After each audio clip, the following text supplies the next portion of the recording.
That's enough. Ah! My husband looked furious and suddenly poured beer on me. Don't get too cocky when you're the one who gets to live a nice life, all thanks to me. All you have to do is shut up and cook. I can't stand it anymore. I can't stay with this man after being treated like this. I can't do this anymore. I'm leaving. When I said that, my husband instantly changed his attitude. Oh, no, please don't do that. Actually, my husband had to deal with some situation on his own. But it doesn't matter to me anymore, and it's none of my business. You can go straight to hell. My name is Francine. I am a 34-year-old office worker. My husband, Wally, and I have been married for almost 4 years. We met at a blind date. My husband is an office worker working for a major company. He was 1 year younger than me, so we were almost of the same age, and the conditions he had were perfect. And when we sat next to each other and talked, we had a lot of fun, and I was instantly attracted to him. We then exchanged contact information and started meeting just with the two of us. We went out for drinks after work, went on dates on our days off, and grew closer. Soon, we started to officially go out, and were a happy couple. It was about a year into our relationship when we got married. Just as I was about to celebrate my 30th birthday, Wally proposed to me. I want your last memory of your 20s to be a proposal from me. Francine, please marry me. Yes, I can't wait to get married to you, Wally. I was beyond happy. And so, like this, that was how we got married. Married life with Wally was very enjoyable, and I was happy. However, there was one thing that surprised me a little. My husband was extremely a frugal person. We will live with less than $2,000 a month, which includes the rent as a married couple. My husband says something like that the moment we got married. And then he proceeded to live a frugal life more and more. For the time being, we'll live in this apartment's room. He showed me a page of an apartment room from the real estates he found on the internet. It was a one-room with dining room and kitchen for $750 per month for rent. I thought it was a bit small for a married couple like us, but after hearing my husband say that he would prefer to have lower fixed costs, I thought that was true, so I agreed to his proposal. When I went to go look at the rooms, it looked surprisingly easy to live in, so I had no issues with it. Then my husband said that we both should contribute $500 for living expenses. The rent was also split 50-50, so we were paying about $900 per person. The rest of the money we both save and spend on hobbies and things we each want. My husband works for a major company and his income is much better than mine. And yet, I thought it was great that he was trying to save money that way. I am also thankful that if the amount I pay is about $900, I have a good amount of money for my savings or for my hobbies. I'm not the type of person who is that greedy to begin with, and I was saving for our future life as a couple. My husband saves a lot more than I do, since he hardly buys anything new, and he seems to be working hard to save money. He works for a major company, is kind, good-looking, and frugal, which is impeccable. I thought I got married to a very nice, kind man. But there was one thing that bothered me a little. My husband would not open a joint account for us as a married couple. Well, it's fine if we don't do that. But if we are both working hard to save money, I think it would be better if we could visualize that we are saving money together by putting it in the same account. This could also motivate us to maybe save even more, because then maybe we can think that we can finally dream of buying a house and owning our own home in the future. Well, that's what I at least think, but when I tell my husband about it, he always brushes it off. If we set up a joint account, and if something happens in the future, and one of us is unable to put money into the account, It'd be a hassle for the one who would end up always putting the money in the account. Don't you think so? I think it's better to keep the money separated in such a way that both of us are independent on their own. You think so? If that's what you want, then I wouldn't mind, I guess. If my husband is not willing to do it, I don't want to force him to do it. From then on, I accepted the lifestyle of not having a joint account as a couple, and we lived peacefully and had some calm days as a couple. I still spent some days where I wouldn't use my money at all, and I would occasionally go out to dinner with some friends and splurging a bit when buying gifts for my parents. My husband still seems to live frugally, and so after a few years of marriage, we have rarely gone on trips or anything like that. On his days off, Wally would generally stay at home or my husband goes out with friends, but he says that they just go out for drinks at inexpensive popular bars, and even if he goes there, he wouldn't spend much money. My husband is very busy with his work and has to go on business trips over weekends every month, so he doesn't have much time to hang out with his friends a lot. And so, 4 years have passed in our marriage. We have no children, so there is no particular change in our lives. It's not that I was being unsatisfied of our married life, but I was beginning to wonder if we were just living together rather than being a married couple. It sounds nice to say that we were living independently, together, but it didn't feel like we were living as a couple, and it felt more like we were sharing a room together or something like that. I wondered if my husband really loved me. I began to worry about that too. Then one day my husband says something like this: I'm thinking of saving money to build our own home for the future. What? Really? I was happy that my husband said that. I thought he was thinking for the both of us. So I'd like you to put more money into the monthly living expenses, a little more. I understand. Then let's set up a couple's account like we're going to build our own home. When I said that, my husband said, No, we don't have to do that. What?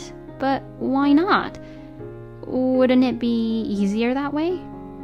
Don't worry. I'll take care of the family finances. Then I can save more money if I get the money from you, Francine, in cash, and I'll take care of everything. Really? My husband is certainly a frugal man, but why is he so stubbornly unwilling to set up a joint account with me? I'll help you with the family finances as much as I can too, but... No, it gets messy and confusing when two people try to do it together. I'll get the money from you, Francine, and I'll give you the money for food and stuff from here. Okay, if you say so.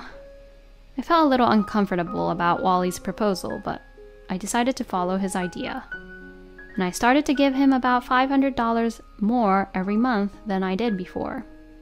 According to my husband's calculations, we would put about $1,500 each, and out of the $3,000, we would pay for the living expenses, including rent, and put about $1,700 to $1,800 into savings for building our own home.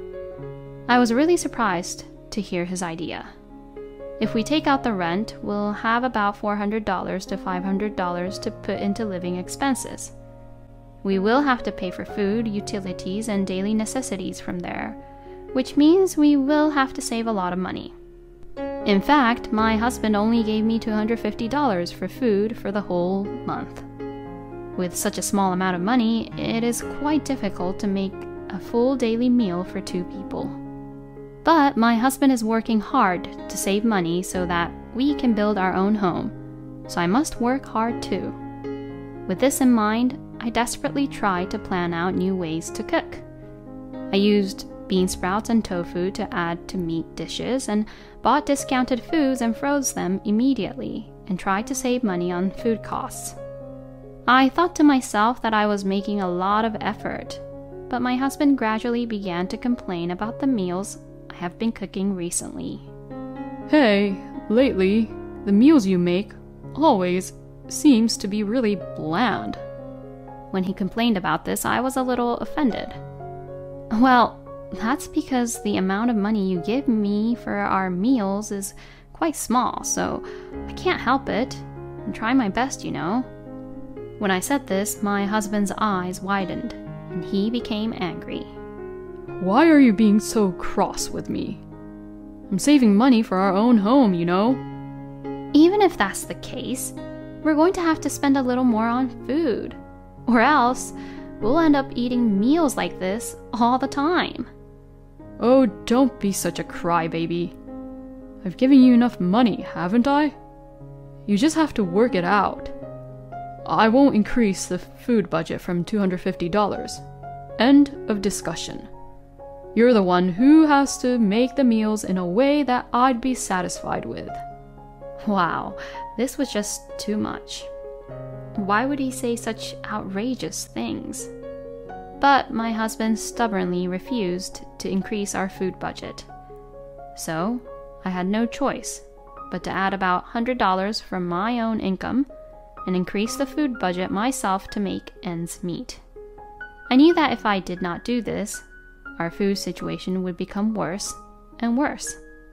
My husband wanted us to cut back on food, but he wanted to drink on the weekends, so he always made me buy beer for him. I thought we could save a little more money if we didn't have that, but I knew that my husband would lose his temper unreasonably if I said that, considering how he was during our last fight. So I didn't have the courage to tell him. And at that time, I still loved and had affection for my husband. So I wanted to make an effort and, if possible, bring things back to the way my husband wanted them to be. However, my thoughts were shattered in an instant. On that day, I had been asked by the person in charge to deliver materials at work. The person in charge had forgotten the material and gone to a client's office, so he called the company in a hurry and someone was assigned to bring it there. And I happened to be available, so I said I would go myself and got in the company car and headed off. On the way there, while waiting at a traffic light, I spotted my husband in town. He was walking with a woman, and the woman was clinging onto my husband's arm in broad daylight. I could not believe my eyes. The woman was an employee where she worked in the same company as my husband, and she was clearly younger, and I was sure she had been at our wedding. Why did they look so close to each other? It was strange to see them clinging onto each other like that. I began to think that Wally was having an affair with that woman. Then I wondered if everything Wally had done up to that point had been for that woman. The unusual frugality, and even more so, Wally's recent words and actions. I think he may have been having an affair and wanted the money to spend for himself and for his mistress, which is why he didn't set up a shared account with me. I don't have any proof yet, but if that's the case, then that's just horrible. It would mean that my husband is limiting his life with me and using the money to have a good time with the woman with whom he is having the affair with. The lights changed and I had to continue driving, but my husband and that woman had their hands on the door of a fancy restaurant. It was lunchtime, which probably means they went to that restaurant for lunch. He wanted me to save money on food, and yet he was the one at the fancy restaurant spending money to eat those fancy meals. I was just filled with anger. And it was at that moment that my feelings for my husband was completely gone. I then asked the investigators to investigate and find out if my husband was having an affair. If he was having an affair, I would divorce him.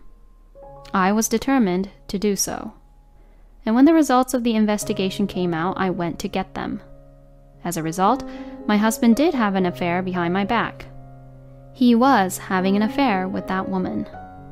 Moreover, as a result of the detailed investigation, there was information that they had been together before we even got married.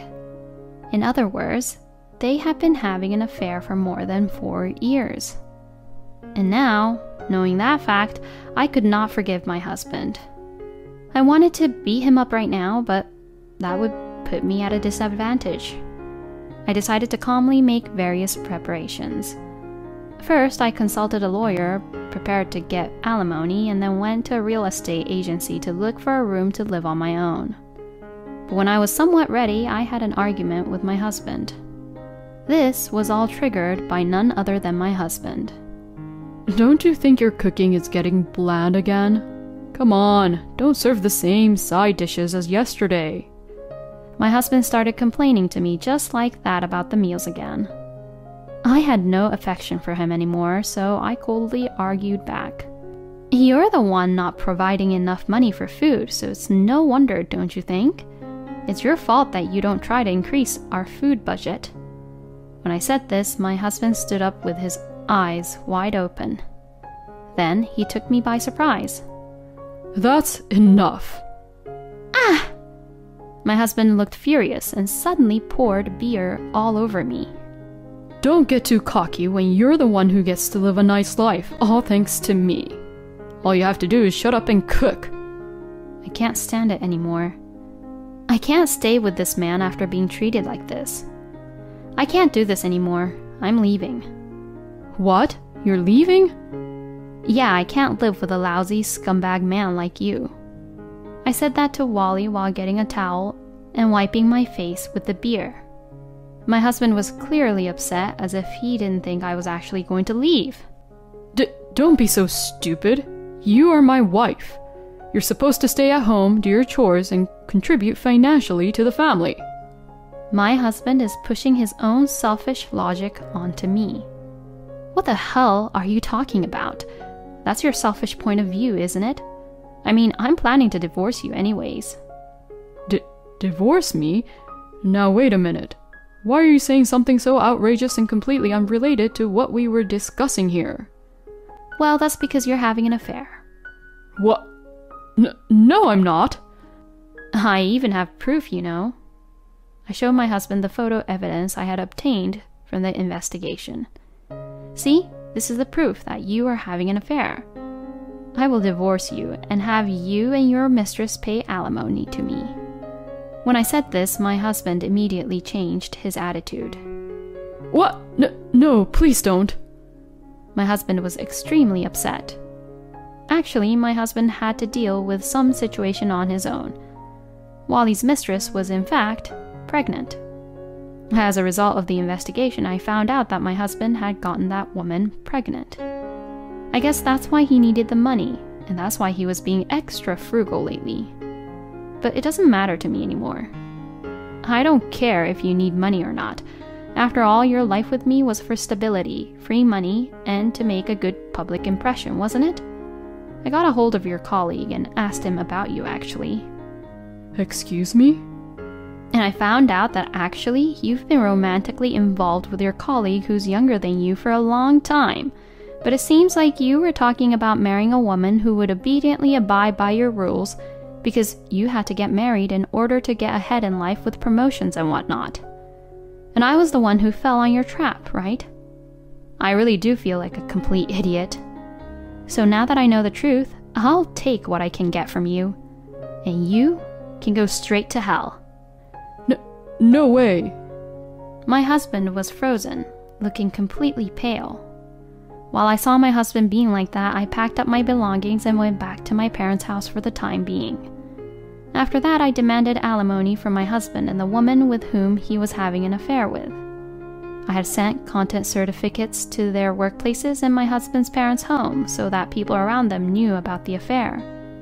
During the 4-year period of the affair, Wally's behavior was judged to be malicious, and the alimony was much higher than the normal rate because the marriage had been entered into on the assumption that the affair would continue from the beginning.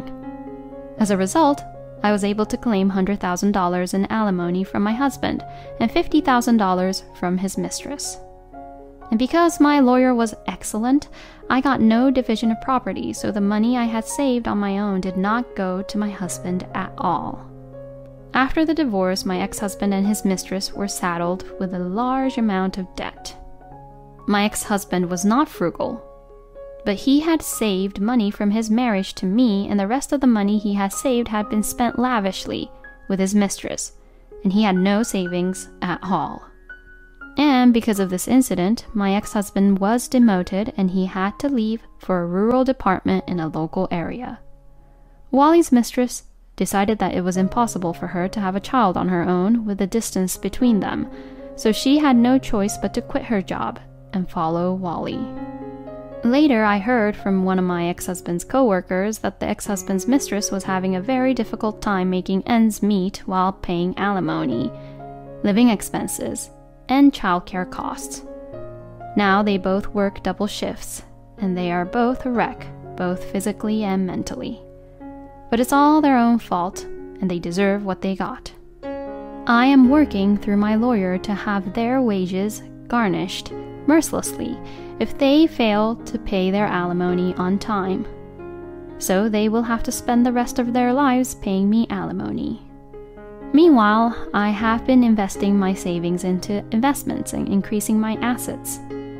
Perhaps because of my husband, I have developed the habit of saving money, even if unintentionally, and I have saved up a lot, which is making my life a whole lot easier. I have been thinking recently that I would like to continue to increase my savings without changing my standard of living, and eventually retire a little earlier than usual. It's just terrible that Wally continued a relationship after marriage with someone he had been in a relationship with for quite some time. This is something like a marriage fraud. I hope guys like him would go to hell. I am glad that Francine was able to claim a large amount of alimony without having any loss. I hope Francine will find a wonderful man this time and find happiness. Thank you for watching to the end. Please subscribe to our channel if you like. See you in the next video.